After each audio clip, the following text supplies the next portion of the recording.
Welcome to the Introduction to Seesaw, created for families by Betsy Minton Tech. In this video, you will learn how to help your child navigate Seesaw in order to help them with their classwork or schoolwork.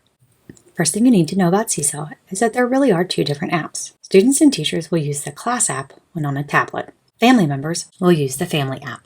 When you sign in as a family member or use the family app, you will be brought to a page that looks similar to this. If you sign in as a student on the web or use the class app, you will be brought to a page that looks more like this. Let's go ahead and compare the family and the class app. As you can see, there are some similarities. The main section of the page will contain all of the posts in your child's journal. On the top left corner of the screen, you will see your name. Above each post, you can see which students were tagged to this post. Underneath the post, you might see that your child's teacher or your child has put the post into a folder. Parents additionally will see a tag showing which class this item belongs to. If your child's teacher or school has enabled commenting, you will see that at the bottom of each post.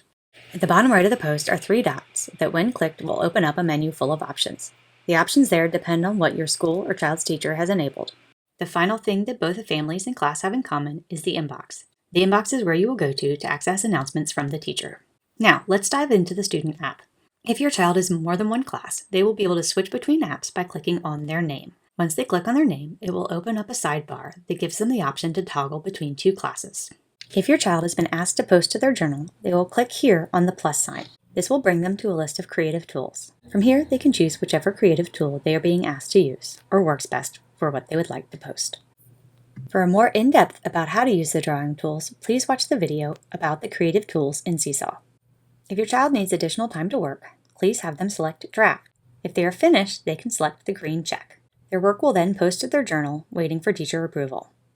Once the teacher has approved their work, it'll appear in your family journal as well. When a teacher assigns work, your child will be able to find it under the Activities tab. Here, the child has the option to click on activities they need to do, activities that are in progress, activities they've already done, or a calendar that will show them the number of items that are due on each day. The final area you need to be aware of is the inbox. There are two tabs in the inbox.